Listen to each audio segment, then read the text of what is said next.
Hello, Sarfaraz कठियारी channel में आप सभी का खुश आमदीद। आज 26 फरवरी शनिचर का दिन है।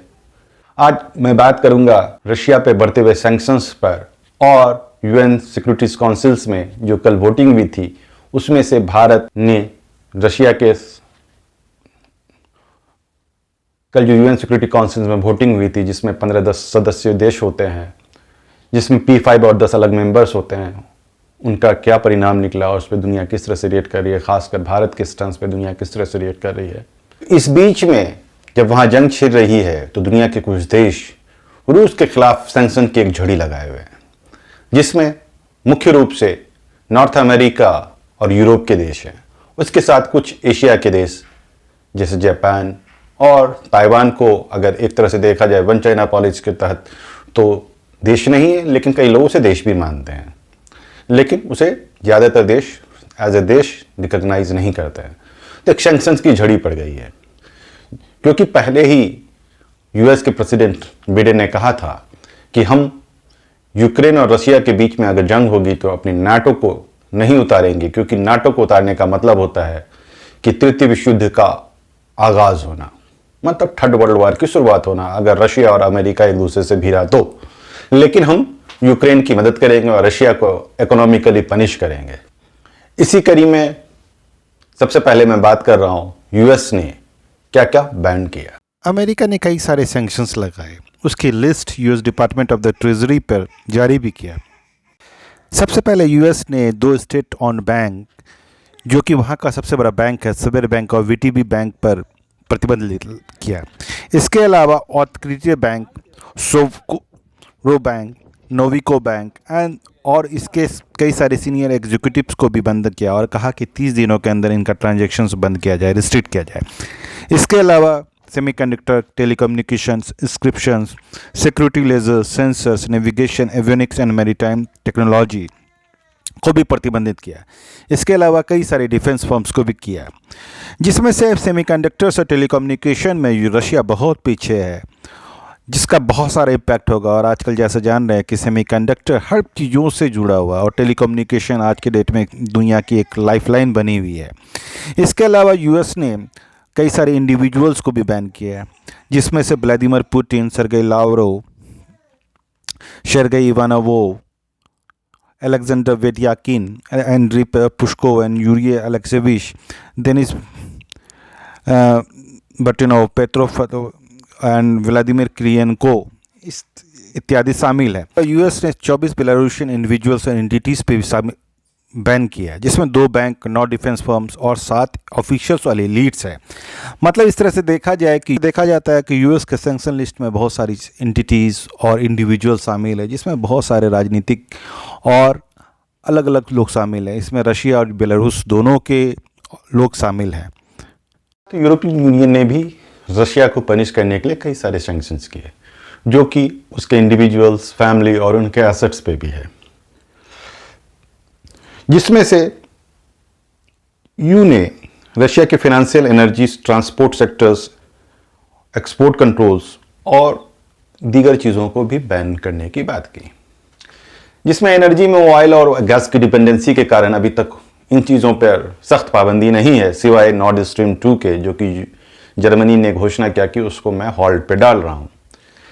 जबकि रूस से बहुत सारी एनर्जी पाइप के थ्रू या ट्रांसपोर्टेशंस के द्वारा जाती है, लेकिन जो पहले से चल रहा है उस पर अभी एनर्जी में उस तरह से प्रतिबंध नहीं किया गया है। इसके अलावा राष्ट्रपति पुतिन और सर्गेई लावरोव, जो वहां के फॉरेन मिनिस्टर्स हैं, उनसे जुड़े लोगों और उनकी संपत्ति को भी प्रतिबंधित या रिस्ट्रिक्टेड करने की बात की जा रही है। We are hitting Putin system where it has to be hit not only economically and financially but also at the heart of its power. इन प्रतिबंधित जो मतलब पुतिन या उसके रशियन एलिट्स हैं, उनसे जुड़े लोगों की जो संपत्ति को जब प्रतिबंधित किया, रिस्ट्रिक्ट किया, तो जर्मन के फॉरेन मिनिस्टर्स बेयरबैक ने कहा कि वो पुतिन के जो रियल पावर है उस जगह हमला करना की कोशिश कर रही हैं। इसके अलावा उन्होंने कहा we are not just listing oligarch but we are now also listing the president mister Putin and the foreign minister mister Lavrov.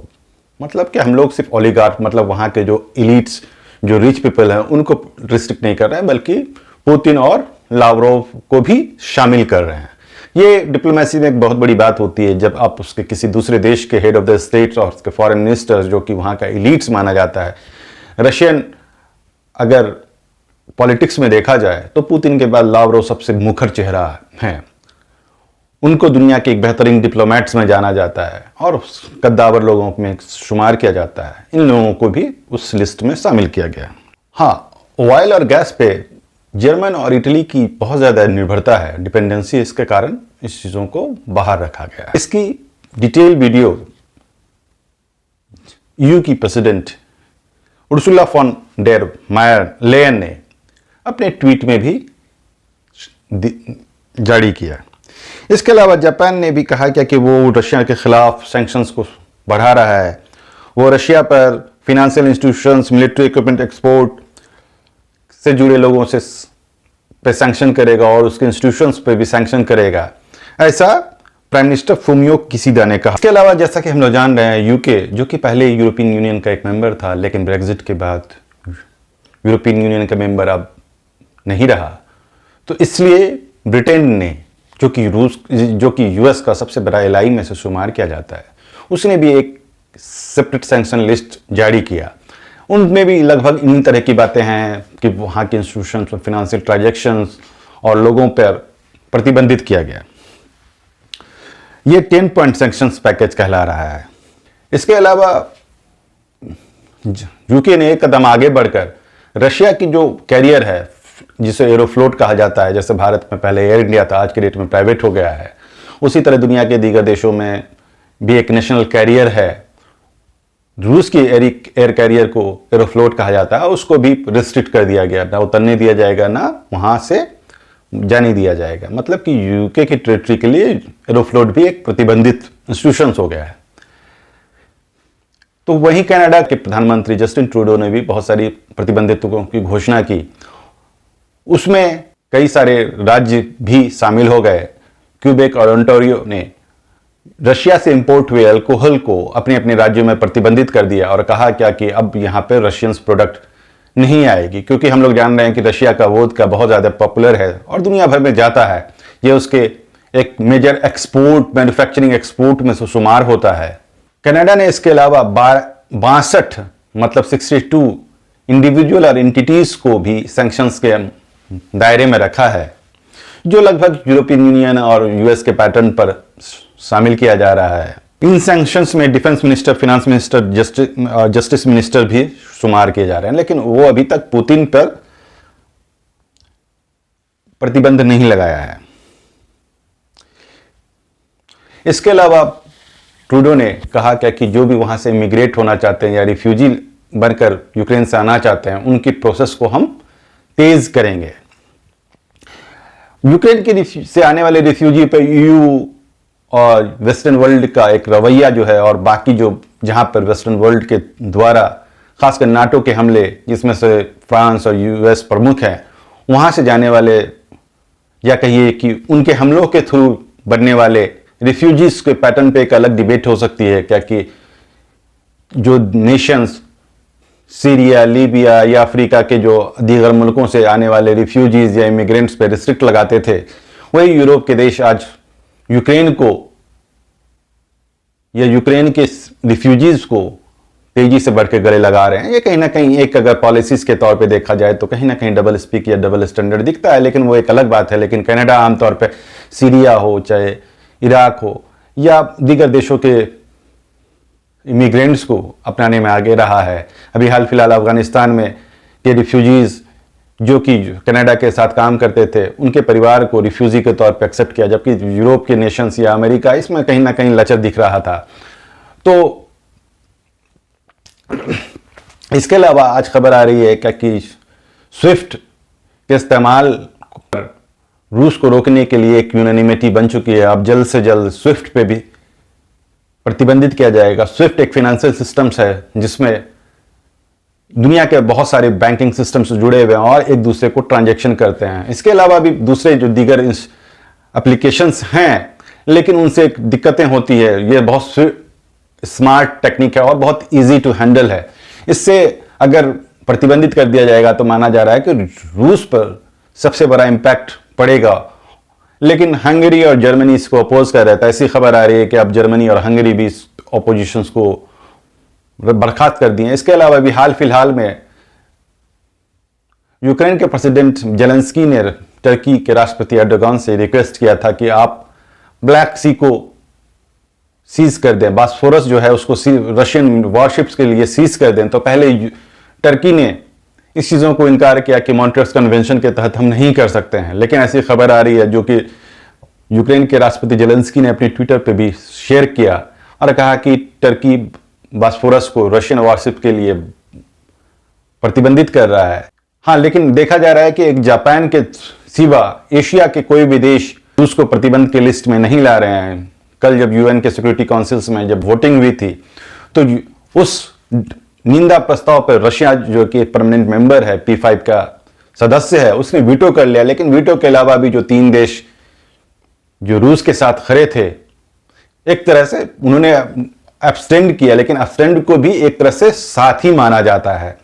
उसमें से चीन था जो कि रूस का आज की डेट में सबसे बड़ा पार्टनर माना जाता है। उसके अलावा भारत था और यूएई था। भारत का भी रूस से एक बहुत बड़ा संबंध है और यूएई के इस स्टैंड को दुनिया एक अलग नज़र से भी देख रही है, क्योंकि यूएई आमतौर पर वेस्टर्न लॉबीज के बहुत ज़्यादा नज़दीक था। लेकिन यह पहली बार हो रहा है कि वेस्टर्न लॉबीज के और रशिया के बीच असल में यूएई ने एब्सटेंड करने की कोशिश की।